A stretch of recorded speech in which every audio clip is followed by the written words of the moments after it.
Good evening and welcome to Howling About Entertainment for this January 17th, 2021. After a week off, because I was feeling a little bit under the weather last week, so didn't have the stream. But by God, thank you everybody for being here this evening. We are going to be covering WandaVision, chatting a little Cobra Kai, and of course, The Expanse. And then if we still have a little bit of time left and we can get into it, we're going to talk about Chris Evans needing a paycheck.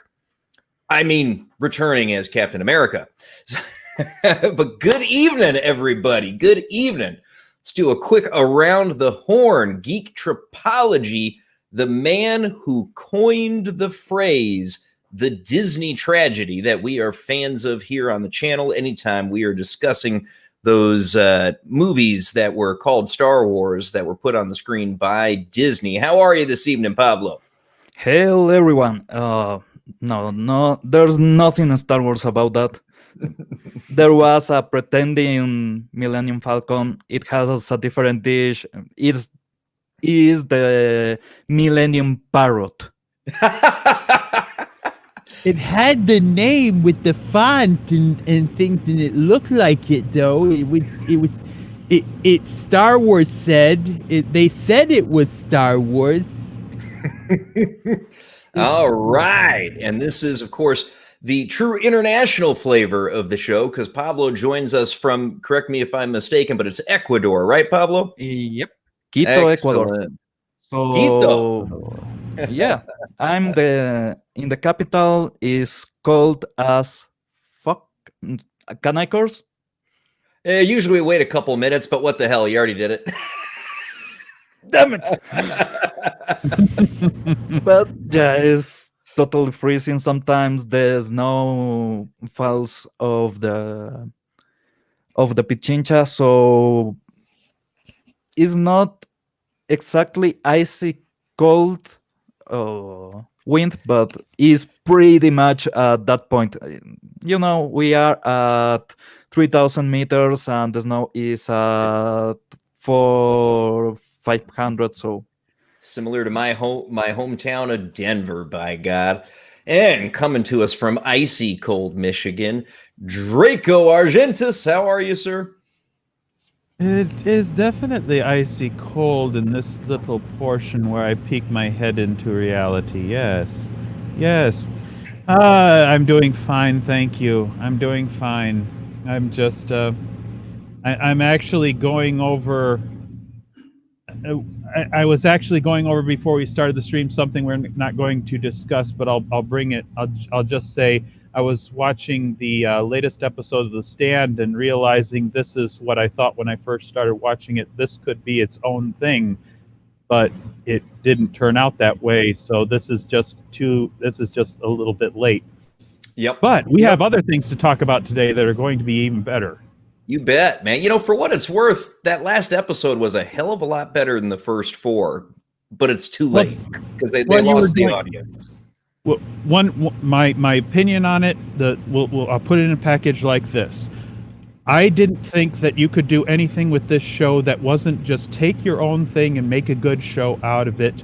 And when they first started, it wasn't although they were doing their own thing, it did not lend to the storytelling, and it suffered for that. But maybe it will turn out better as a whole, as a package deal. But that is neither here nor there. Yep. It's too bad at this point. Fair enough. And then coming to us from the even further north and icy cold are another member of the International Coalition of Howling About Entertainment, Lord Thoth. How are you, sir? I'm good, Jake T, gentlemen, and nice to meet you officially, Pablo, for the first time face-to-face, although one face and one not-so-face. Draco did up the little image I have here, so kudos to that. Thank you very much again. And I suppose you can keep that on, but we have passed the season. Yeah, my tree came down a long time ago, but I like the picture, so. I'll probably switch back. All right. We are joined in the chat so far by just another red shirt. Hail to you, red shirt. Good to see you here. And Jaffo, of course, appreciate you being here with us, my brother. and a couple others that are choosing to stay quiet, but by golly, that's okay as well. So WandaVision is our first entry into the MCU since Avengers Endgame. That has been, I mean, my goodness, that has, how many months ago was it that Endgame hit theaters? It's getting close to 2 years now, right? Year and Last May. a half. Yeah, so May of 19. And that's the last time we got any new MCU material. So WandaVision, I don't think I'm wrong in saying that for at least for some of the more hardcore and comic-based fans, has been pretty highly anticipated. Initial reactions on it, at least for me, I enjoyed it. I liked the first 2 episodes. It was so different than anything else that we've seen come out of the MCU and out of Disney Marvel, that it was really cool finally getting something truly new and really, to an extent, innovative out of the MCU after so many years of it having become relatively rote and formulaic. This was new, this was fresh, and that was cool. Let's see. What are your thoughts on it, Thoth? Initial reaction. Yeah, I liked it. I think that what I did is I went in with very low expectations because I had seen the trailer and I had seen all the, of course, the news articles leading up to it and everybody talking back and forth. It's always two sides lately, it seems, when we come to news articles on any of our pop culture stuff. It's either the ones who are going for the woke SJW slant or the ones who love the show and just want to see a good show. And I think the first 2 episodes are pretty good. I'm still holding judgment for the rest of the series. We'll see how it goes. And yeah, it was fun and different. And I'm a big fan of the West Coast Avengers comic book this kind of came out of. I own them all. And it's kind of a different take on it so far. So we'll have to see how it goes. But if this is leading into the new Doctor Strange movie, I think that it might be an interesting movie. So yeah, I'm holding out judgment, but yeah, I enjoyed it. Like I said, I didn't snap judgment and go in thinking this is going to be awful, and I just let it play out, and it was pretty good. So far, so good from Thoth. Draco, what are you thinking? I also was entertained by it. I'm actually, from the point of view of the concept of the genre and the idea that they're going to place this in a period piece, I thought it was interesting from my own point of view, because I thought it interesting because it isn't placed in the genre that I watched growing up, but it was placed in the genre of the sequel, the serialization. Ah, geez. The shows that I watched that were already out. They were already out to seed, and they are already it's a classic, as Marty McFly said as he watched it. It's a rerun. It's going to be out, and so you see these things, and it's like I watched Leave It to Beaver, and I watched other shows of that black and white era, and the things like this.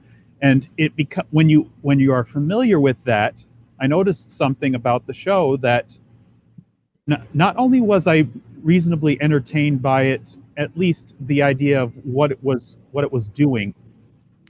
You also notice immediately every time they break formula, and you can see bits and pieces of it. Now, without going too much deeper on that, because this is just our first discussion of it, I also note how this appears to be another case, like The Mandalorian, of a longer narrative broken up into pieces, and that's visible from just the first 2 episodes. But yes, I did like it. Yes, I am interested and I am intrigued by it, and I didn't have any reservations either, because all I am concerned about is that we got both good and bad at the end of the termination of the MCU that happened in Endgame. I just want it to continue to be good without being a platform. That's it. Fair enough. Pablo, what are you thinking, brother? Let me tell you. When I was a kid, I went every day of the week to eat with my grandfather, and he had right beside the microwave this old TV, a 14-inch random Panasonic TV, and we had every single time the same series playing. So Bewitched and I Dream of Genie. Yep. Then the programming kind of changed. We end up watching all Walker Ranger of Texas. El Auto Fantástico. I forget the name on English. The one with Kid and the Kid, the car that actually speaks and Knight have the- Rider. Knight Rider. Okay, so yeah, MacGyver, and well, it was basically an hour of pop culture right there, every single day, every day of the week, which it was it was an incredible experience. He liked to disconnect a bit, had a hard work, so I guess that was his escapism, and it became mine too. So, and seeing WandaVision, I started to whistle the.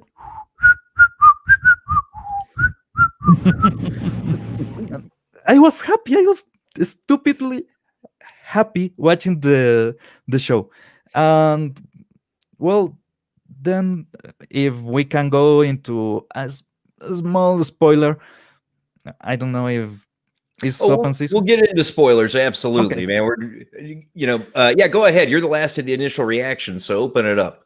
Okay. In every episode, they have this little moment where everything disconnects, and like the boss is choking, so the wife should be, I don't know, hysterical. Instead, she's stop it, like she's just taking it as a joke, and it starts to get really weird, really eerie, I should Yes. say. And it's interesting getting a rush of nostalgia, followed with this little bit of an eerie, scary sensation, and then everything is back to nostalgia, and it's wonderful to enjoy it like that. And it depends on your connection with all the series, but that connection actually makes it work.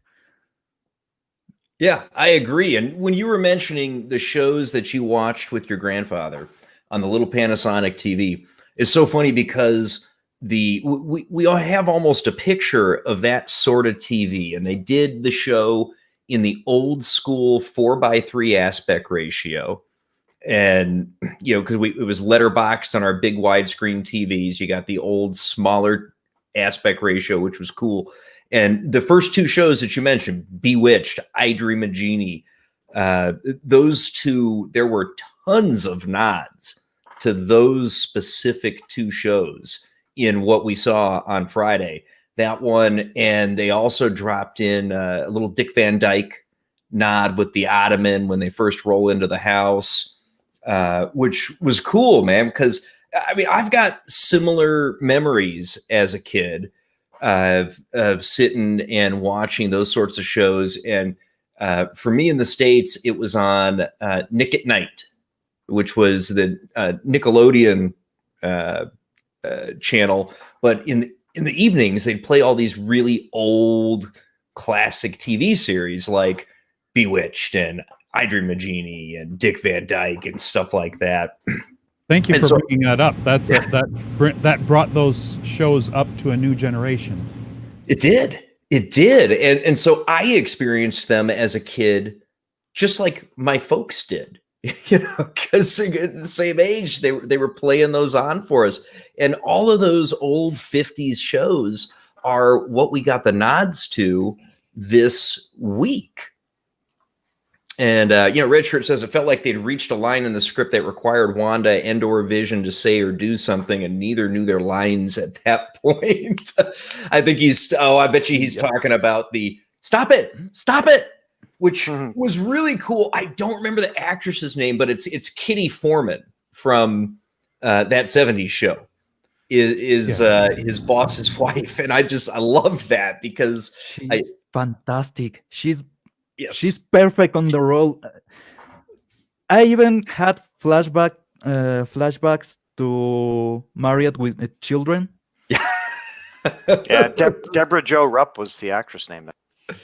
Okay, yeah, and she was cool as the boss's wife. Like it felt good. So, Thoth, what were you thinking about the neighbor Agnes? Tell me what you're thinking on her. What's your reaction to her? What's your take on her? Well, that's a good question. I think it's an interesting character. I like the actress, so that's a good plus. We'll see how if that continues on. I don't know, maybe a little bit irritated. It kind of bugged me a little bit, but I think it kind of adds to the story.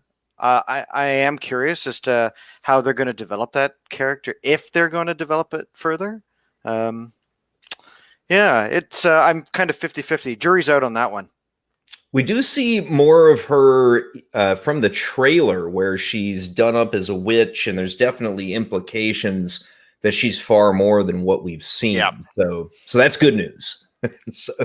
I wonder if that's where the journey's going to go for the Scarlet Witch character. I know that we haven't heard her title called that quite yet because of obvious issues, probably with Marvel Comics and the rights to the character. But now that everything's kind of coming into the same house, we might be able to see that transition from her wild hex powers that she has into some more orderly training in the mystic arts. So that could be part of it too.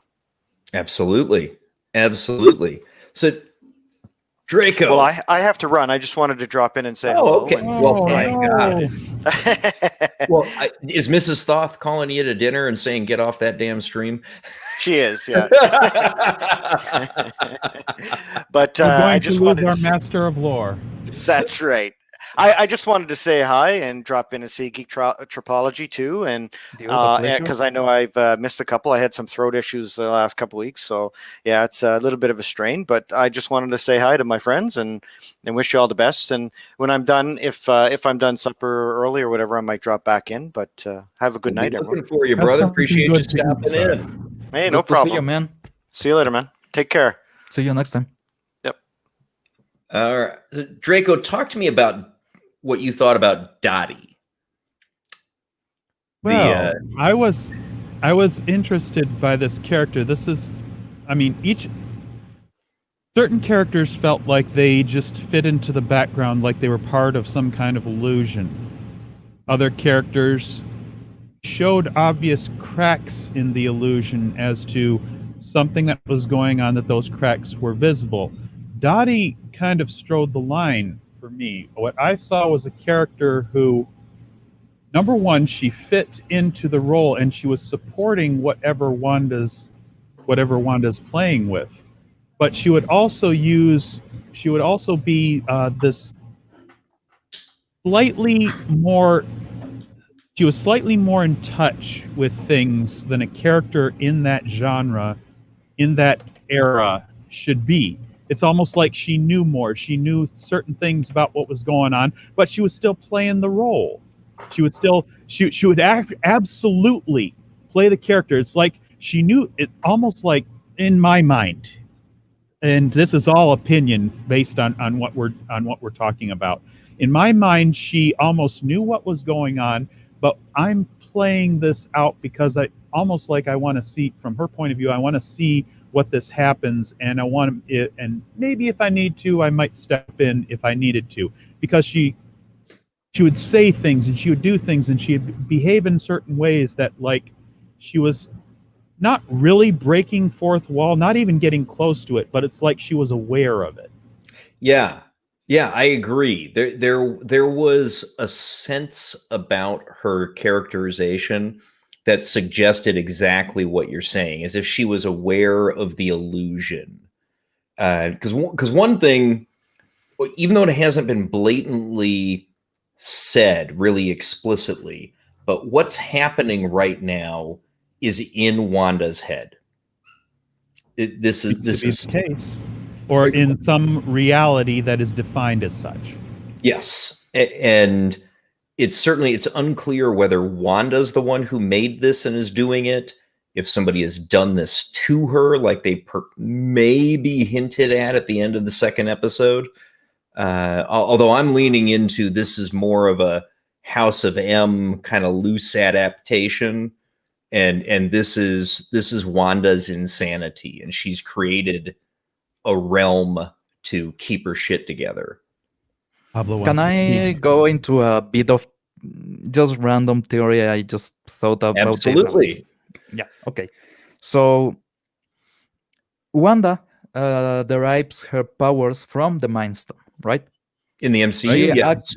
She the actually MCU. works in the same bandwidth, and that's why she can break the mind gem, As the Mind far Stone. as we know, we know that she is extremely powered up by the stone. We do not.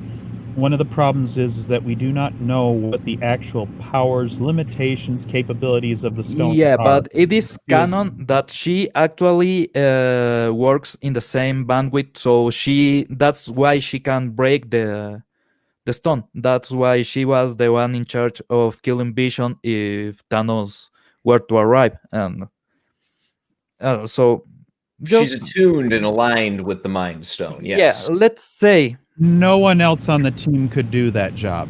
That was her job to do because she was the only Exactly. one capable of it. Exactly, and Vision actually tells her that they are in the same. Their energies have the same composition, and she can overload the mind gem. So this is my theory. Yeah. Let's say a lot of what the mind gem hold as energy now is scattered as atoms, and this is something that I have thought before. The gems are not lost; they are scattered as atoms. So a lot of it, their energy, is working still on the universe. If not, the time will stop, and actually, the Sorcerer Supreme. There's no reason to believe that they're actually destroyed. Yep. Yeah, Agreed. exactly. She states that if the stones are gone, the aspects of reality that they held will be gone too. So time's still Yep. working. The time stone is still working. The reality stone is still working. So its power The is theory just from scattered. the ancient one, yes. The Yeah. ancient one Yeah. basically said that the universe derives its reality and its continuity from the stones, and if the stones were taken out of it, the reality would unwind. So go ahead with that. Yeah. Okay. You're in safe territory on the speculation. Yeah, this is scattered throughout the universe. Okay, Wanda is now tuning out to the Vision consciousness as uh, a strange concept in the universe, a kind of signal in the universe, still there and still speaking to her. So she may be, and this is just my speculation, reaching out to Vision or to Vision's consciousness throughout their energy connection, their bandwidth connection, as Sure. you will say. And basically, she is using her power to mold a bit of reality. And yes, I have a lot of vibes from House of M, but there's something that tells me this is a more interdimensional scale event, and is different realities that she's pulling off, colliding and collapsing on each other. That's why you get these strange moments where the characters will actually break the fourth wall, because the characters are pieces that she's pulling out of somewhere to play a role, and she's trying to keep Vision's consciousness in this state of playing house, of being there, but she's pulling everything from whatever she had on her memories. Makes sense. And Yep. Mary G makes an observation here in the chat that that I like, and I think that she's certainly on to an extent. And she says that she thinks Wanda's gone nuts after Vision died, and this is her alternate reality. And the reason why we're seeing it in the form of these television shows is because she grew up in Eastern Europe. And exactly like me on Latin America, having reruns. The same experience you were talking about is what Wanda had. And this was kind of this idolized American dream vision in her head of what the perfect little world was like. I want to jump off from that too. This idolized version, she's obviously missing details. She doesn't have the whole story. They are at least pulling that in the narrative. We're missing this detail, we're missing that detail, and they make up a few details as they go along. And what's more, to further geek tripology, if you want me to call you Pablo. Yeah. Okay. Pablo's theory, she was connected to Vision when she first attempted to destroy him. That idea, not only her connection to the Mind Stone itself, but she was... I think in my head, this is my own geek theory, that she was intrinsically and intimately connected with him at that moment. And even when Thanos turned back time and stole the stone out of him, they were all completely... She was so connected to him. I believe that, at least to take her definition a little bit further, she may have strengthened her connection to the Mind Stone, and it might be important to how her story, maybe there's more vision in the future, because she could actually put the consciousness that was in the stone, she could help put it back together.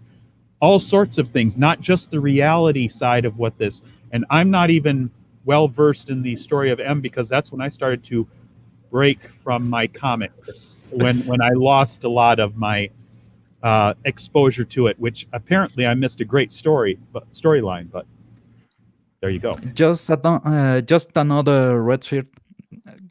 I think he's perfectly on the right. I have seen broadcasts from Russia, from different parts. They are still running El Chavo del Ocho. Is a Latin American program about this kid is not in the streets. He lives on a barrel on his neighborhood, and I don't know. It's something that you will see on Latin America all the time, but it actually was weird to see it translated to Russian and being there. And it's because it's cheap. It's dirt cheap. Having this kind of reruns of random programs is extremely cheap. And if you see some series like Star Trek and others, they actually have a lot of popularity, the old versions, on these kind of countries. Absolutely. And that's what they can get. And Red Shirt, your timing there in your comment actually totally works, because keep in mind, of course, that this Endgame took place in 2023 and Infinity War was in 2018. So that puts Wanda at roughly the age where she could have been watching those types of shows post 1990. They, because we all remember, Wanda Maximoff having been around in comics for decades, but we got to remember that from an MCU perspective, she's still a relatively young lady, younger than all of us. So the timing actually works in terms of her having been able to see these shows. As it's one thing about the adaptation, we have to remember the MCU universe has shifted forward from most of the stories that we are getting it in right now. Mm-hmm. Yeah, and we don't know precisely when this one happens in time. I mean, we know it's probably at least 2023, but it could be pushed a year or two beyond that, even too. Or maybe this is while everyone is on the snap. She is Also possible. on an. Can I go full metaphor? Go I will full indulge theory. in. Go Okay. full theory. So, how does the Infinity Gauntlet works? And this is my theory for the MCU. It breaks apart uh, in another realm. Like the 616, it will fall apart quickly. But in the MCU, the gauntlet actually works as a computer. How is that? Well, you will need the CPU, the Mind Stone, to actually run calculations, right? You will need a power source. Well, you have the power stone, right? You will need a way to equalize this operation that you are performing throughout the whole reality. So there's some things like space actually bends and time actually bends, and our time and space relative to another planet, it's quite distorted, and we are on a different point of time space. That planet is in the future. It's kind of what Gary's beard does with his streams. Something like that. Okay, so you will need to equalize all that. You add the time stone and the space stone, and you will actually be able to normalize all that. Now, this will be a calculation about something simple. I need to count every single soul on the universe. Okay? Mhm. For divide that by 2. For each time this number is bigger than the half, then the number of the calculation of all the souls is bigger than the half that you initially got, you will disappear one. And if you see, it doesn't happen all at the same time. Not You're right. everyone Yeah, it's disappears at kind the of same time. it's almost like a It's rolling like, wave. Ripple. yeah, it's like a recurrent operation. So you will have someone disappears. Check the number. Someone disappears. Check the number. Someone disappears. The function is complete when the number is equal to the half. Yeah. So the gauntlet is actually a computer to perform a function using the soul stone and the the soul stone and the mind stone to calculate every single living thing on the universe and start snapping, start individually getting at random someone out of the equation. And that's what we see. We see everyone disappear at random on different Mhm. places, on different ways. One And it should be. should Uh, while I don't disagree with what you're explaining there in terms of the gauntlet almost operating as a machine, so to speak, we did have we know that Wanda was one of those who was part of the blip. She was snapped out because we only had the original Avengers left. And we've seen from the trailer that there are people outside some type of field that's been created trying to get in, and presumably that's where Wanda is.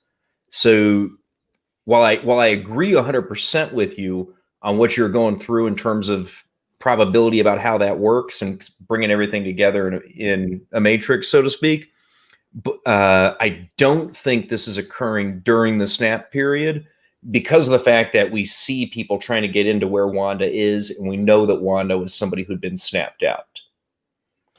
who says that is people that are still in the living world?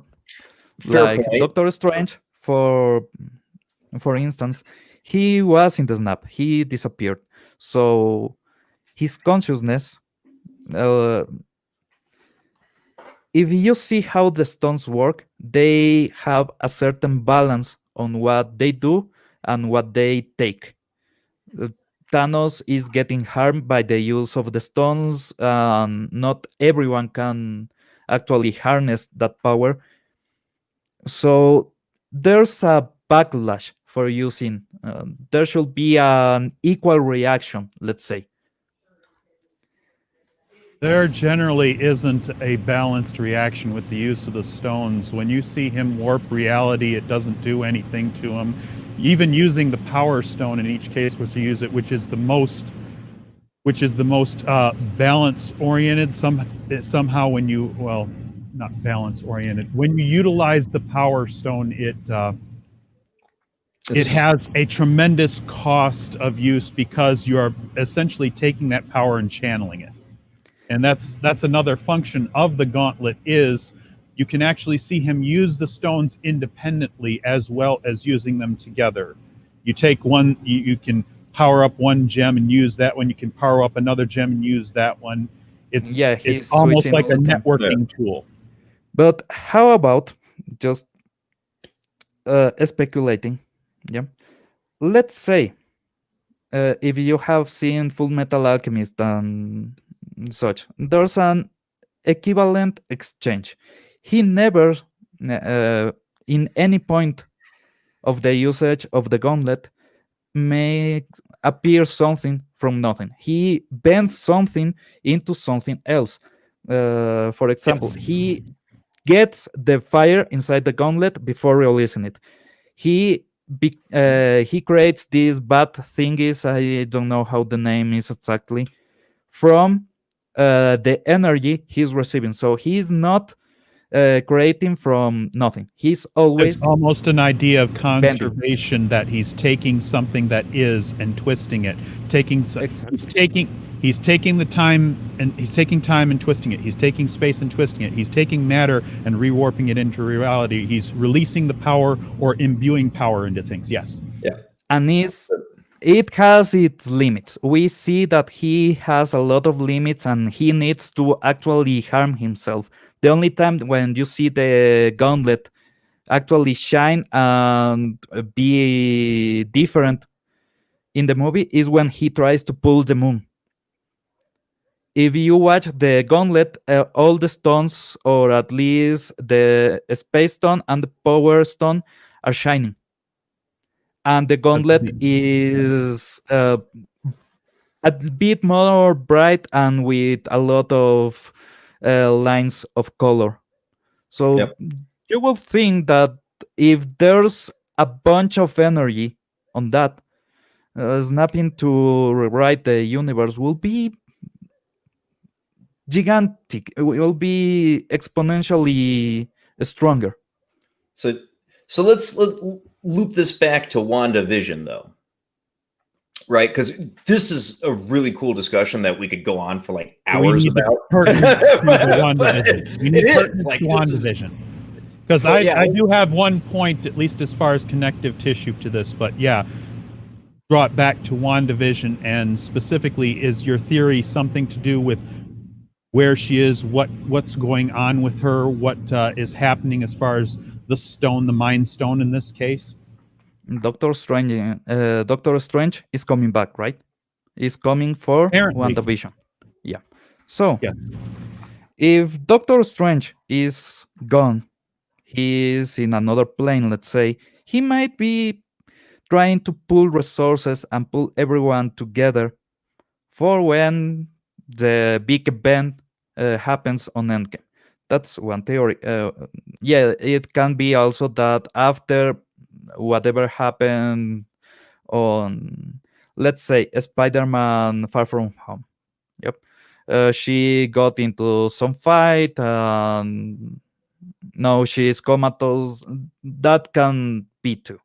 But for what I see, they are not pointing toward only she bending reality. She's pulling a lot of things from different places. But there's too much of a mismatch from some Easter eggs. I don't think they are Easter eggs. They are a pointer towards what the show is doing. Fair enough, man. So, Draco, one of the things that we saw in both episodes were halfway through, we got these interlude commercials. And there was in the first episode, that is the only place that we got any use of color. And the Stark toaster had a diode on it that blinked when they're making the toast. And it was red starting about halfway through the cycle. It started off as a black and white flash, but about halfway through doing the toast, it turned to red. And then we get a different quality in the sound effect. Yes. Yeah. Yes, and the sound effect changed. And then about halfway, and then in the Dottie scene in the second episode, when they're talking about when she's got Wanda cleaning up after her little get together, and she cuts her hand. There's our second treatment of color in the show, blood. The blood. Actually, that's the second in that episode. Right, you forgot because one of the outside pointers, the helicopter. So, that's right. Thank you. The helicopter is from, let's say, a different time period. So if she is the one that is doing this reality, the helicopter is she messing up a bit of her imagination. It's actually a pointer to something in the first episode, which is drawing this all together, and it's external to the fantasy. Yep. Do you want me to go on? Yes, please. At the end of the episode, you see the first instance that she is somehow being observed in this television show on a monitor, surrounded by other screens, including a screen that has an insignia on it. This insignia is from the comics, and we are deep into spoilers now. That insignia is from SWORD, SWORD, which is Sentient Worlds. Something. Essentially, it's a function. It's a functional thing because you have SHIELD, right? Yeah, which we know what SHIELD was. But this SWORD thing is like something that's meant to operate on observing others, and that insignia is on the screens in there. That insignia is also inside on that helicopter.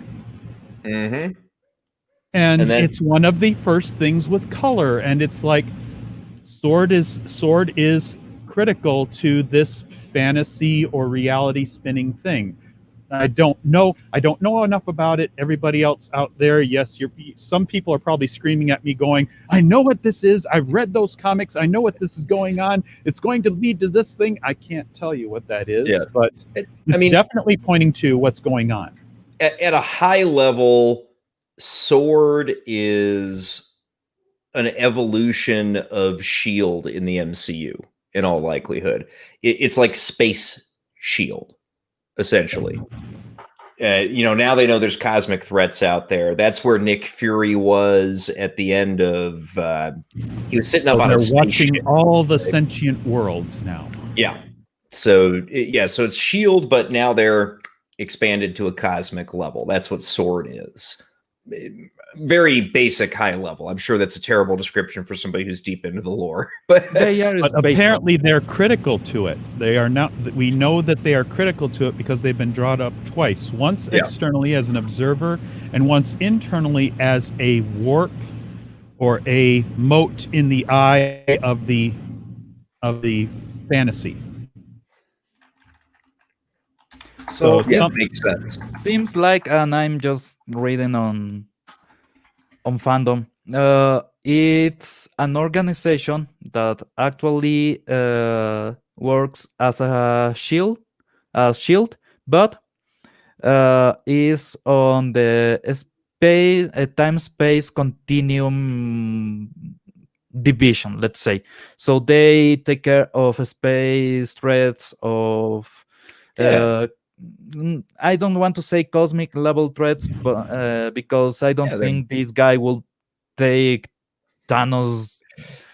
Does anybody remember Mel Gibson's History of the World Part 1? Yeah. Did you guys see that? Their shield in space. I need to watch that again. It's a great old movie, man. Just can't get away with that anymore. Oh boy. You cannot get away with anything right now.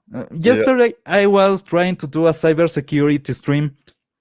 The moment I started to explain how to work out the Raspberry Pi to block certain enterprise that we are currently appearing on, let's not say names because the robot overlord is angry. But it's starting to be choppy, and then I was just like, who cares? This is finished. So, responding to Mary's comment here, unfortunately, I do think they are tying in Captain Marvel. This was something I was going to. They are getting Mrs. Marvel, so they are going to have these masturbations, kind of. She's a teenager and she has big hands. Right, but the Kamala Khan, but in the show. No, have you ever seen those deep Christian animations? No. She's right out of there. I can swear she's right out of those kind of terrible anime-like Christian animations, and I think they were actually made on Japan. These are crazy stuff. Crazy animation. With the giant hands and that's not going to be a part of this show though. But what I do think we saw in this show already is, you remember the woman who came out of the Vanishing Cabinet during their comedy magic act? Yep. I believe that's Monica Rambeau. Yeah, she is Monica Rambeau. Which, of course, is absolutely a direct tie to Captain Marvel. Based on the Captain Marvel movie. They could make her an actual Captain Marvel. Nice. Just, if this is an interdimensional space-time continuum thingy, they could actually make a statement, let's say, about how we want to take care of this character. Do we want to have a plank of wood, or do we want to have a nice character? Well, if the dimensions are bending, the plank of wood could get a little bit to the left, and well, we have a new Captain Marvel. How about that? I enjoyed the performance. Because that was Monica Rambeau, who in the comics was a Captain Marvel, if I'm remembering correctly. Stop me if I'm wrong, Pablo. And it was her mother. Yeah, and her performance, I enjoyed it. I liked it. And what was good about it, particularly, is if we're to understand the trailers correctly, she was either sent into Wanda's reality or is somehow aware of it and gets pulled out of it later. So if she was sent in there, that was a pretty good performance with the way that she rolled that off. I never saw her leave. We never saw her leave. The scene actually cuts to them being the perfect couple again. So no, we never see her disappear. She's there. Yeah. And if the time change affected her, she should be actually a 60 kind of girl. I will see her on the Captain Marvel costume, the black and white one. Yeah, that's some 60s, 70s stuff. They can Yeah. go all and actually yeah, I want that. Yeah. So I think that the colorization that we saw, and we'll close out the WandaVision discussion here, but the way that they brought color into this, I think the intention is that color coming in is some of the proper 616 reality seeping into this delusion that Wanda has, this reality that she's created. So it's the real world creeping into this alternate reality she's created. I think that's what the color was intended to symbolize. So as Yeah, but if you check, and actually Us is the one that make this remark, and that's why I'm kind of aware of it. It was like a progression between every single episode. Yeah. Mhm. So Yes. you have 1 decade, 1 decade, 1 decade. The next one will be the 60s, 70s, right? I think we're getting the Brady Bunch next time. Yeah. Yeah. So that's on color. But Yep. if you see, there's a progression between each show, each Mhm. kind of show, and even the way they speak and the values they show on the screen. I loved seeing old-time values. It was And interesting, man. It yeah, was and interesting. they But had actually they have a perfect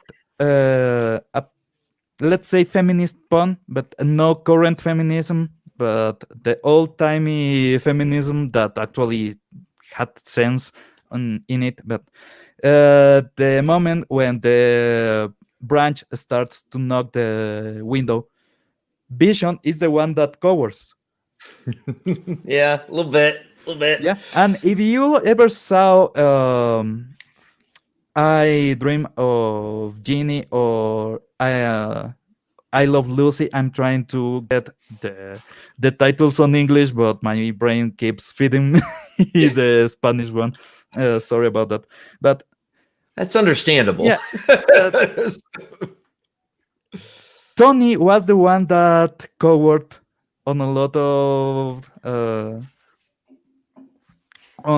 of things. That was the kind of jab at masculinity from men.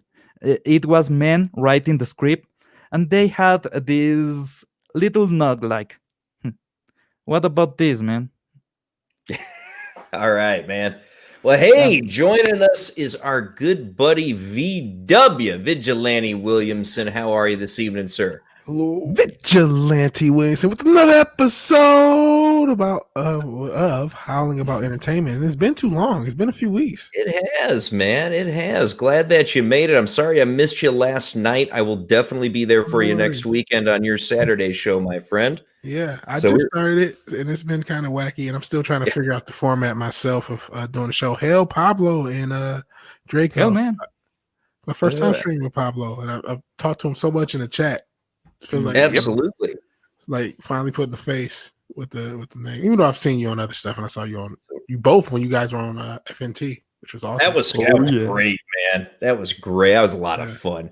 So we're just giving final thoughts on WandaVision. V-Dub, did you get a chance to watch that this week? Well, no, I didn't. So I actually, because I was just on another stream, which is why I'm late here, and so I was glad that I'm missing most of it. I only caught like slight minor spoilers because I didn't really want to know. I only got about 10 minutes into it, and excuse me. So far, I think it might be interesting. I'm still trying to, but I'm only 10 minutes into it. You are a man in demand, V-Dub. No, I'm just trying to. I just, man, this has been the most fun I've had in a long while doing this streaming thing, and so I try to hop on so many streams. I don't mean to like overbook because I appreciate being invited. I'm just like, holy crap. You want me on the stream? Yeah, I'll do it. You know what I mean? Sure. Yep. I do, brother. I do, man. All right. So I think that closes us out for WandaVision for today, though. But one thing I wanted to throw out there, frequent guest of the channel and on this show, 32 Flavors of Nick Weiser. He is kicking off on Tuesday evenings at 9 o'clock Eastern time. He'll be doing WandaVision review streams on his channel, and I'll be joining him on those before we pop over to Foulball's channel to do our Expanse reviews.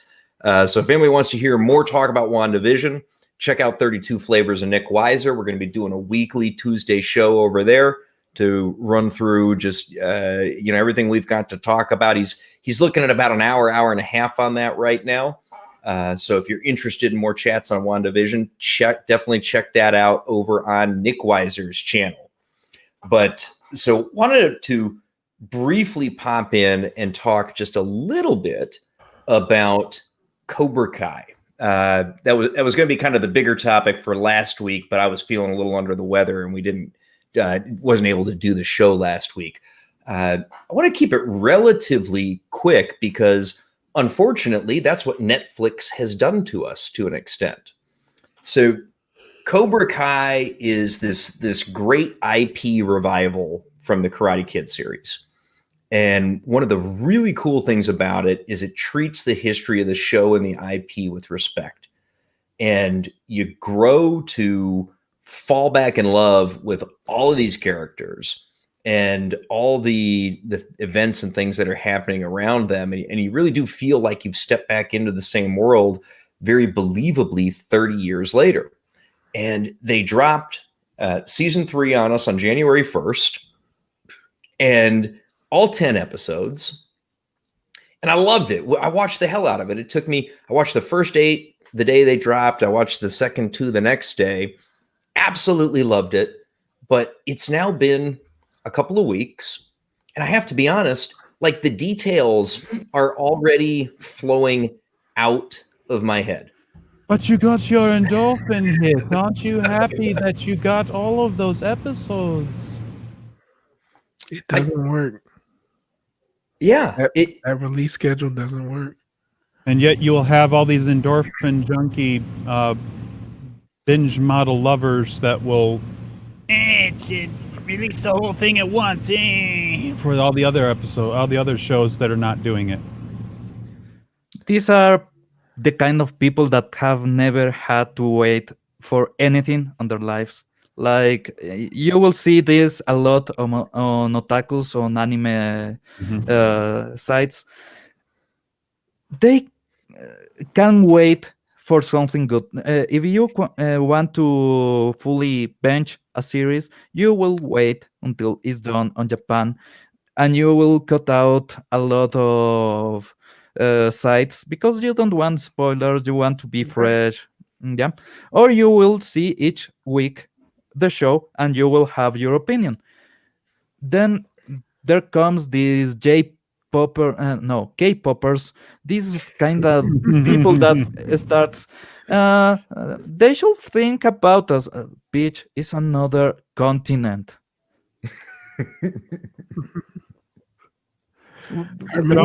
What do they expect? Are they paying Japan enough to grant them the right to say, I want to have it all now? That is the right. The right is the saying that I want the right. The right is the I shall have everything now. They don't understand delayed. They don't understand delayed. This is the kind of people that doesn't understand foreplay. They go all right. They got all fucked up. That's why they don't like understand sex. Delayed gratification. Sometimes you gotta get it in and get it out, man. We don't have time for all that. That word, I knew that word. It was in there, and I'm going like, all he had to do was use the sex analogy, and I'm going like, delayed gratification. Yep. Some of these girls, are you going to do foreplay? Nah.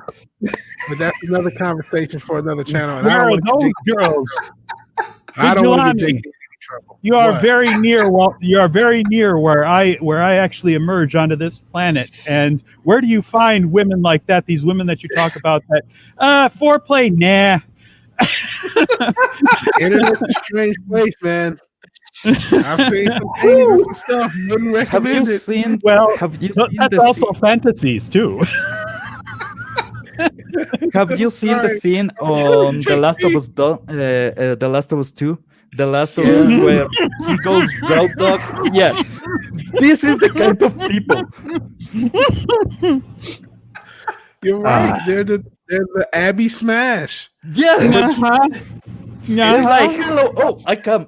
Dude, what happened? Yeah, that scene is disturbing. If you've ever seen that full scene, Oh, it's like yeah. there's no foreplay at all. He just turns her around and just it's like, After whoa, beating bro. her. After beating her. We believe in wholesome entertainment here on Howling. I'm sorry, Entertainment, man. and I certainly do hope that everybody is thoroughly enjoying this discussion of instant gratification. But I do want to have a counter. Yeah. I know everyone's losing it. Everyone knows Runner, and maybe it's because he's part of the community, but he's a younger guy. And there's another guy I'll stream with sometimes, Fimmer. He's 18, Runner's like 17. They like waiting. They like being able Thank to God. wait a week because they like Finally. enjoying it. Thank the eternal consciousness in the universe that we're still producing people that understand how much more pleasure comes from talking about it and then seeing some and then not being able to see it and then talking about it and then seeing some and then not being able to see the rest and then talking about it and seeing some and not being able to see the rest. No. Yeah, they like that. That's a cool thing, and it loses its buzz when you lose that.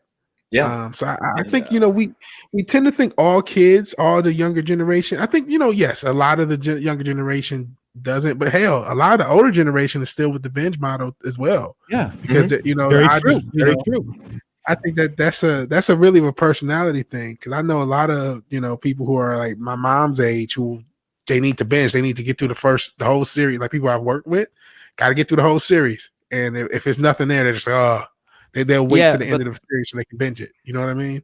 There's a bit of a difference. We had this kind of resume shows for that kind of stuff, like on soap operas or novellas, that kind of stuff. You have a special day to see the whole thing just resumed up, so you can binge it and get done with your life. And I remember you guys had full on 24 hours or such of a full novella, a Brazilian novella at that. And I A was Brazilian? like, yeah, Chica da Silva. And I don't know how you got. Well, there was boobs, so for 24 hours of boobs. A Brazilian and boobs sounds about right. See, in the States, a Brazilian is a particular type of grooming activity the ladies get. Oh. We're not going to leave there. We've already gone there. We are not going to leave. If you get demonetized, you have to blame yourself for that one. I'm not taking any. Me and Pablo maybe had saying the last one, but don't demonetize. I'll take. Well, fortunately, I'm not monetized, so they can't demonetize me. It's great. Oh, yeah. True. I'm sorry. You Coded this is not for kids, right? It's definitely marked not for kids. That's good. That's good. But Hello, everybody. Today we are going to learn about sex. no. There are channels like that, unironically, unfortunately. There is. Search nude yoga on YouTube. No. Yeah, I heard about this thing. Well, because I'm not going to get in the conversation of why we have a nude yoga thing or why we have the OnlyFans resurgence. But let's just say the ladies are out of work and they're being innovative. Oh, yep. They're being innovative. I don't know if you have seen this. No, there's this movement about organic porn. What? Organic. Yeah, Like that even that they you not should feed go them to GMOs? OnlyFans and those kind of places instead of going to Pornhub, because the girls are the ones that are getting the money, so you are free ranging them. Oh, so it's like just pay the person directly. Kind of Yep, and Right. I'm like, okay, something is weird. Before you were sex is forbidden, and now you are sex is only allowed if you pay us directly. Something is not right here. You know, I I'm think just Pablo understands everything about the world. I I'm need to an- listen to Pablo. I'm an- subbing twice. I'm an old-fashioned guy, and back in my day, you just referred to that as getting a hooker. This new adaptation of the Mark of the Sorrow. Sorrow, female is Sora. Sora means whore. The mark of whore. Well then, Just say. So this female adaptation will be a blast for me. I will be every single episode laughing my ass off. Exactly. Epic is epic. well then. Please give a like. You see boobs, you like. But yeah, They aren't just for the boys, kiddies. man, this was supposed to be a conversation about Cobra Kai, and here we are talking about hookers and Yeah. boobs. That's This is what happened when you don't release week to week. If you would have Exactly. released, if we were still talking about, week 3 or 4 or whatever, it would have been a Cobra Kai. We wouldn't be talking about boobs. Or we may Also- be talking about boobs, but we would go back into whatever happened on this week's episode of Cobra Kai. I still have not seen Cobra Kai. And you want to know why? It seems like an intimidating ask to say, I've seen the first Karate Kid, and I actually ironically seen the next Karate Kid for some reason, but I didn't see 2 or 3. And so I would have to go really watch all of them again, then the first season, then the second season, just to catch up on 3 all at once. That's intimidating instead of like, Well, if it was week to week, it would have been easier to catch up. I know- benched the whole series in a day and a half. Okay. and how much do you really remember of the deep details of the middle of season 1? My brain works a bit different than most people, so I do remember a lot, but that's because I have a lot of theories and a lot of connections done. And let's say, Careful, you might start writing your own stories if you start to have a lot of theories and connections.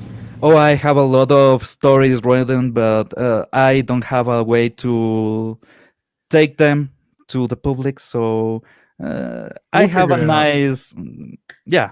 If I could get some nice comic artist to draw everything I have written, you will have years and years out of material just because I'm a dumb guy that never does anything. So I have a lot of time. Man, hey, have you ever checked out? I mean, I know it's another. I hate to take your stream on another tangent, but I Go mean, there for are so many people doing the crowdfunding thing, Pablo. There's so many people who are like, okay, one of the first things I did on YouTube, and I still do it occasionally, I mod for a channel called Sweetcast. He's a guy out of Utah, Clint Stoker. He draws. He doesn't draw. He writes. He's a writer. He's a comic book writer, and he's done 3 crowdfunds, and he'll have people on who's doing their own crowdfunds and while he plugs his book or whatever. But there's just so many people who are finding artists, who are going around and finding artists. And yeah, you will have to sometimes come up with an upfront fee for the first few pages to get your crowdfund started. But after that, then you use the crowdfund to pay the artists and the inker and the letters and everything, and you find them ahead of time. Because so many people have done that, there are a lot of people in those spaces who understand that you may not be working with the most amount of budget. So I would That's- really look for an artist. Really, That That's an excellent point there, Vigilante Williamson. Pablo, if you are passionate about these stories that you've written down, especially if they're your own work, they're not specifically derivative, you go out and look for artists, because artists are looking for work. Good artists are looking for work, because look at all the people that are employed by the old establishment. The good They artists suck. are out there free. What's the sports? They're free agents. free agents. They're out there Yeah. free agents. They're out there looking for work, willing to get paid for doing the thing that they want to do. And if you're a writer, if you are into finding your ways to get your stories out there, Lenny just said about crowdfunding. Look going out there in the field, looking to see what you can find, and I mean, make this passion real, and you can find an audience, especially now.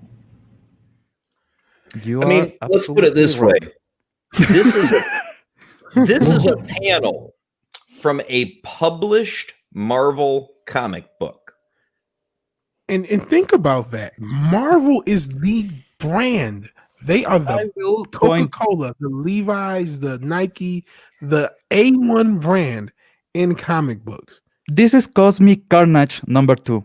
It's worth literally nothing, and it has better lining, Wow. better coloring. That art It's is great. fucking amazing. That art jumps off the fucking page. Yeah. The 90s. So And how yet is that compared to that? this was a published panel in a Marvel comic in 2020. Wow. Doing Like, that no back to shit. back makes it even more sad because you look at one of those old pages and you're like, yes, this is comic book. You know what I mean? And then you look at this and you're like, Yeah. really? Can I say something really horrible? Yes. She's a gorilla. Just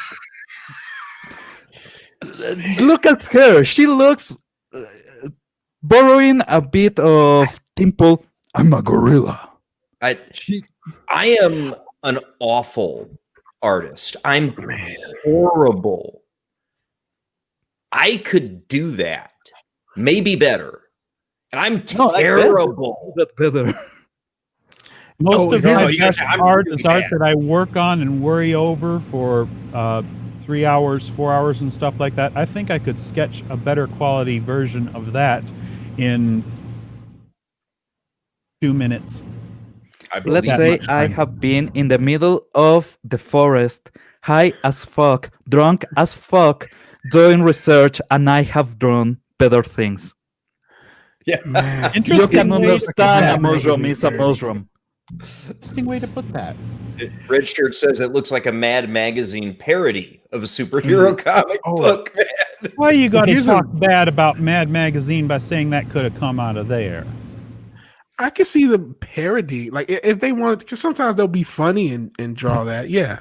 Like, yeah, we're trying to draw this bad on purpose. You know what I mean? Okay, the parody of the actual drawing itself. I was thinking of them because the artists in there are some of They're too the good. artists in Mad Magazine are too damn freaking good. I don't even Or at think as least a prior parody. to DC taking it, driving it into the ground, and saying bye bye. Can someone please do me a favor? Mhm. Just Photoshop dicks out for Harambe next to that drum. That That'd just be saying. Maybe she's trying to keep the movement I back. don't. I just it's to the V-Dub's point though about the good artists are free agents right now, because that's what, like, that was in a published Marvel comic book, for Christ's sake. I would love to have dude. First of all, I have seen an incredible amount of content throughout my life. I'm a nerd, a full fat nerd. I'm the kind of guy that you will find on a library at 8 o'clock and getting kicked out because they need to close down the bloody place. That's the kind of guy that I am. So having that amount of stuff to read, you start to think about a lot of shit and you let your imagination go, and you're like hearing music. Oh, that will be a cool scene, that will look nice, that and you start connecting everything that is appearing on your mind, and out of nothing there's a full story. It's a story. But I think that comic book artists right now on Marvel, on DC, they don't have that. They do not try to get this external influence to later let shape into something on their minds. They just want to have the ramen noodles of imagination. They want to pour water It's Mhm. done. And So- you need to cultivate your imagination. You cannot think, if you live inside a box, you cannot write about the world outside the box, because everything you know is the box. And everything you try to write will be about these corrugated walls, everything in the sorry, So- my tongue. So you're But saying that you get it. quarantine isn't good for creativity? No. Actually, the quarantine is something that will sprout a lot of creativity, because people right now are feeling a lot of raw emotions, and Yes. they Yes. don't have a way to actually let them out. That's why you are seeing so many people coming to streaming, because Yes, that's people got me into need streaming. to let things flow. They need to let everything pour out of themselves. But if you don't have anything to pour out, if you are an empty can of Coca Cola, you won't flip it and get a lot of Pepsi. You No. will get air. And that's what we are getting on this. These are empty cans. They do not have the content. They have the line work. Maybe they are a bit smashed, but you can recognize the branding, right? Well, air would Yeah. at least be like a blank page or something like that. I think what we're getting is the rainwater in the Coke can that has got sludge. No, you are and only things getting the kicked up can. from. That's the point. But I'm It's talking. We empty. are getting something, but it's It's worse foul than and it's nothing. disturbing and it smells bad. Yeah, It's we not would Pepsi or love. It Coke would or be any of that great if stuff. they were just derivative, but they're disgusting on top of it. And So not to cut. it's a can gotten in a bathroom from an There you go. stadium. Keep going. Keep going. Yeah, a bathroom in a shitty bar in the worst place you can think of. That's never been cleaned. And it's been used. It's been refilled from various sources. Various sources. You know, Any source you can think of. I'm convinced, Pablo, that your stories are worth getting onto paper proper. And the reason why is I'm listening to you talking about these things. And even though English is a second language for you, you are still painting a picture with your words. Absolutely. I actually when want you're to describing- jump off of that correct before you in something continue. there. I want I to jump have off that before you continue because the theories that you were going into with the Infinity Gauntlet, just like that. Go ahead, man. It's not my second language. It's my third. Even better. My Is it- second language is Japanese. oh, okay. Oh, And Ah, here I was uh. going to guess Portuguese. いやいやいやいや、そんなこと全然話しないやん。でも、日本語は、まあ、ちょっとだけ今 Impress me. は話しますね。 You can actually read original Japanese manga. I can watch anime without any kind of subtitles, but I cannot read manga because there's That's the hard thing. thousands of kanjis, and Yeah. my teacher only taught me like 200. So I'm way under the level to read a good. Really, it would impress the hell out of me if you could, but I didn't want to measure you by that. It would just like be, oh, you'd be that much. That would be so much. So just add more color to your palette. yeah. Because Some for someone who students from my teacher actually were incredible at reading, and this. Can I go to in a little tangent from this tangent that we are on why a the hell tangent? not? yeah, we can imagine. You got time? Anyway. I meet this weird Japanese guy on a Chinese random stuff general store. They sold lipstick and they sold washing machine. You get me? You could get anything of Anything. brand. Yeah. And I thought he was Chinese because you know a Chinese place and he starts eto, and I was like, I have heard that on anime, and I understood a bit, a couple of words, and I approached this guy. I start bothering him about, I want to learn Japanese. I want to learn Japanese. And he was, no, no, no. I'll see you Thursday. And I was like, hell yeah, I got it. 4 years with that guy teaching me Japanese. He lived on this small apartment on the middle of downtown Quito. He paid $20 for the month, for the whole month. He earned, while the minimum wage was $300, he was earning $200. And once I asked him about that, and he just said, I don't need anything else. I have a place to live and time to think. That's Those are good everything I things need. to have, man. Philosopher. Yeah. The Dude, so this guy is- was insane. He changed from German to Japanese to English to Spanish to Italian, and he was just teaching me the fuck out of everything he could, including French. I suck at French. I can speak English, I can speak bad English, and I can speak poor Spanish. That's the limits of what I've got. You have a capture Most of the Latin English America language better speaks than poor most as people. Spanish. Just saying. So You are over the level. we were talking about other art here, and Red Shirt brought up the Mad Magazine Clockwork Orange. So this was a lot of the guys in the chat have mentioned that they appreciate the art and the genius that Mad Magazine was. And you take a look at this, and it's nothing particularly super fancy that we've got here, right?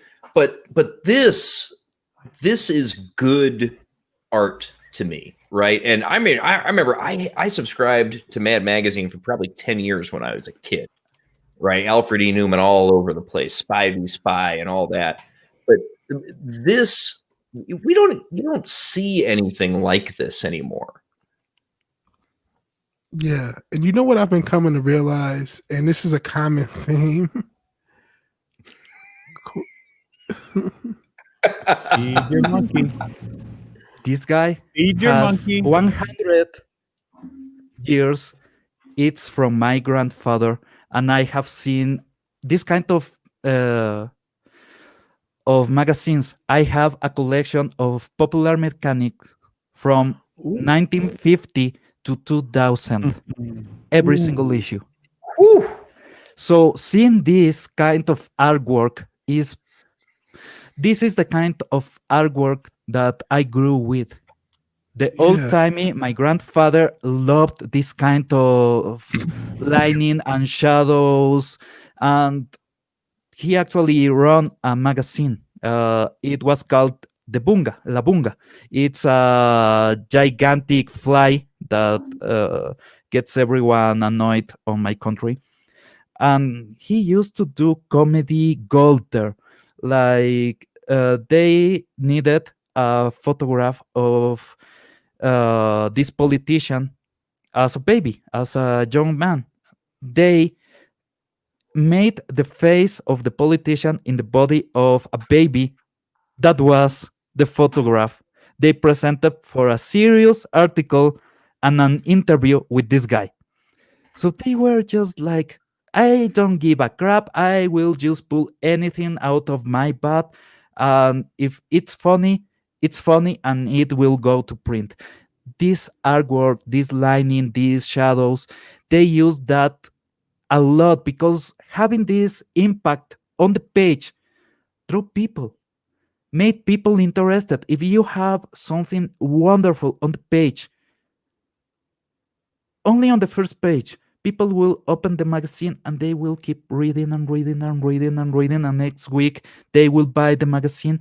That's how it works. Unless you get something like that Captain Marvel panel in the inside. In which case, And But yeah, no, go ahead, V-Dub.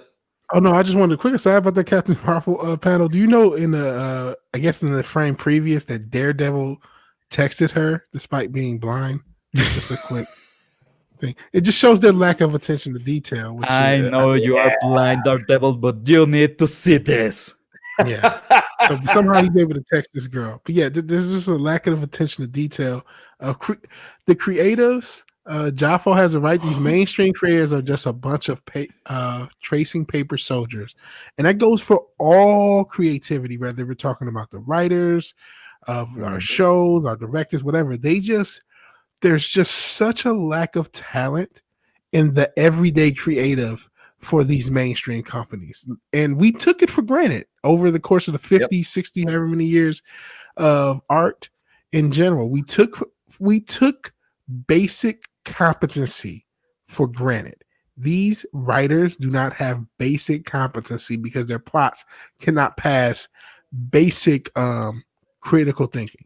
Their plots and the writing can't pass basic critical thinking for most writing now. That didn't used to be the exception. There was a basic competency in its loss. And that's why we have the Captain Marvel panel. That's why we have all these shows that we don't like. That's why they relied on wokeness as a shield from their lack of talent and skill.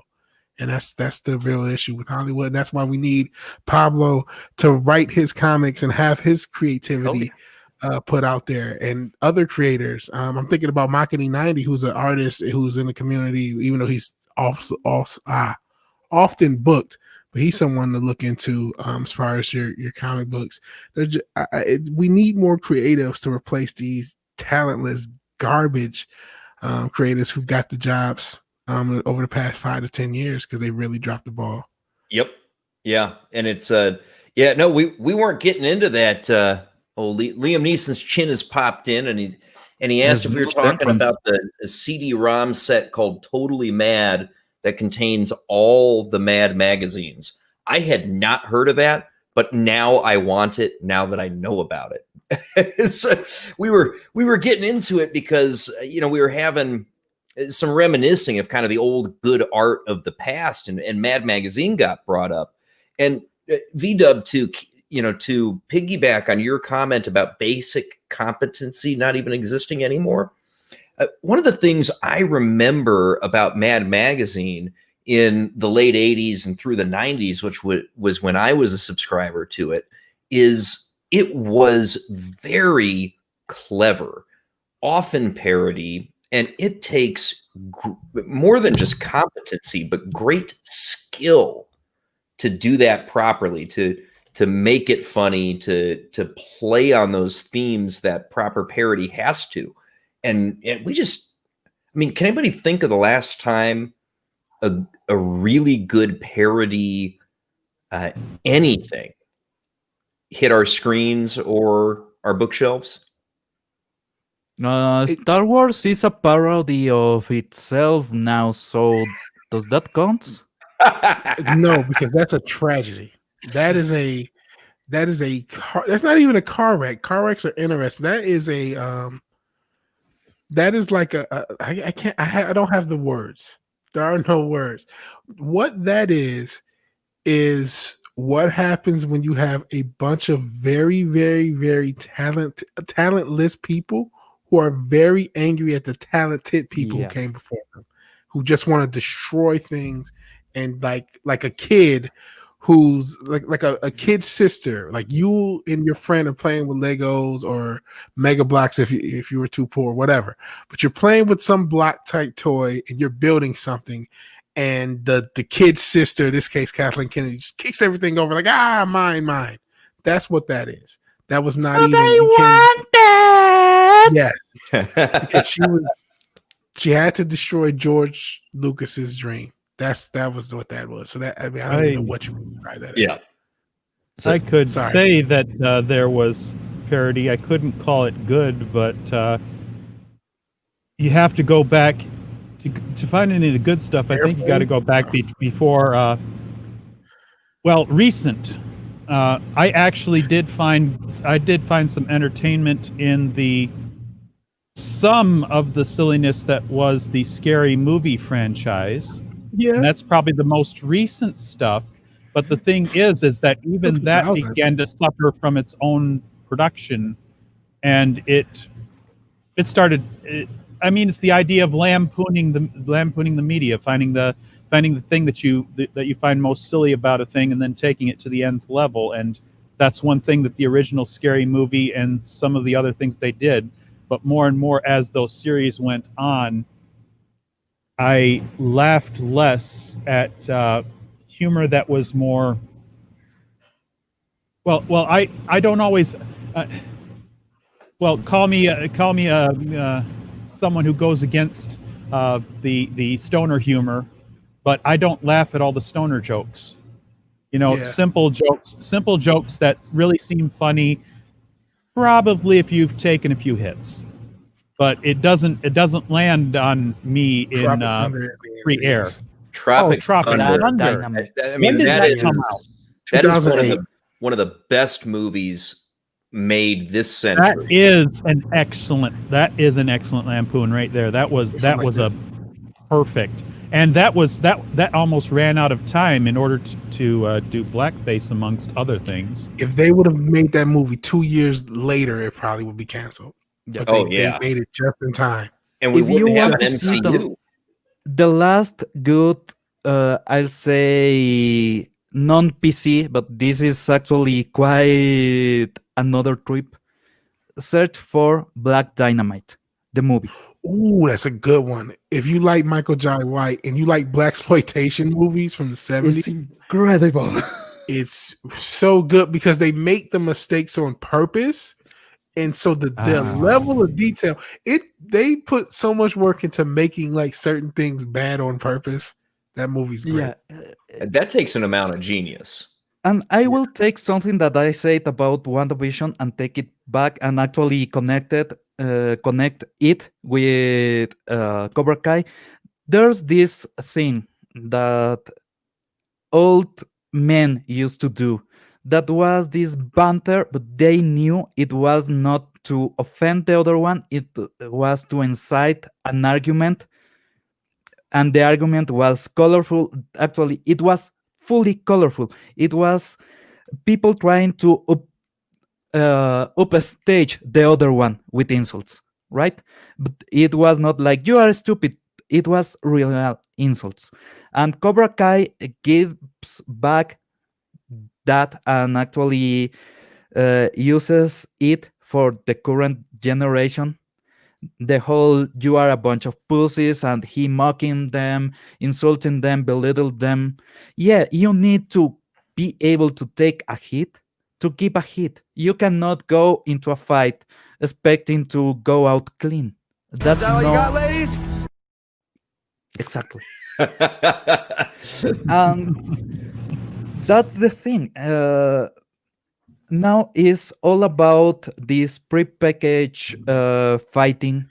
Everything is pre-packaged, and I don't get how can you enjoy a fight. That's why trolls are so important sometimes, because this is the kind of people that are there to annoy you. You should be able to annoy them.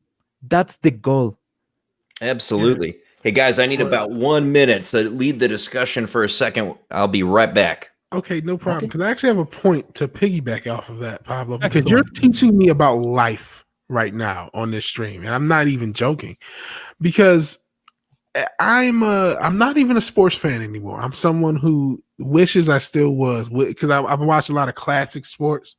That there's a damn NFL playoffs going on this week, and I'm not paying attention, and I haven't paid attention. I'll hear about it, but I feel like not to go too far into sports ball. There's a big trade about James Harden going to the Nets, and it's just there's that team is filled with guys who are just very soft in spirit. They're soft. There's no other word.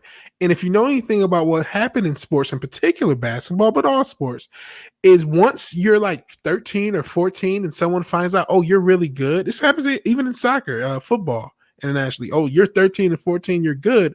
We know you're going to go to the pros. So everybody from the age of like 13, 14, 15 coddles these guys, and they never hear criticism until they're grown men and they're millionaires. And then even when they do that, they do everything to guard off criticism and because they can't take it. They haven't been challenged. There's no old school.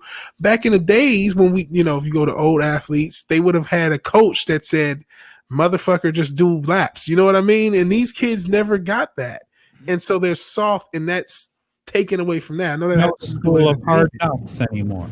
Yeah, there's no hard knocks. I mean, Michael Jordan got cut from his high school team. Like, that stuff doesn't happen to these kids anymore. They just, you're just great. In my past, I had a bit of this, let's say, training for life. My grandfather used to be the kind of guy that will go, well, you cut yourself. Let's take care of that. My grandmother was the kind of woman that will be, what about that? I need somebody to say, what about that for me? Desperately. Is I need that in my life. Yeah. So you cut yourself. Woohoo. What are you going to fix it? Carry Are you on. going It will to do fix itself. something? Yeah. So this mindset that she had, it was like, okay, do you want us to carry you through your whole life, or do you want to carry everyone that needs you? My grandfather is in that extreme. I'm just in the middle, like, okay, I don't want to carry everyone, but I could make a cart if you want to. Just saying, I could make this easier for you. It will suck anyway, but it will be a bit easier. I won't have a fix for everything, but I will have a shortcut for a lot of things. And that's what differentiates me from my grandfather. My grandfather was a no-nonsense kind of guy. He will do what he was told to do, and he will do whatever he said he will do. I'm the kind of guy that will get a press to do 1,000 pages of I'm sorry instead of writing them by ink. You get me the idea? All right. Man, you have a plan for how your stream is going to go. And then they go off in a different direction. That's a good thing. Have you ever seen Friday Night Completely Lights? off the rails. Have you ever seen UFAP?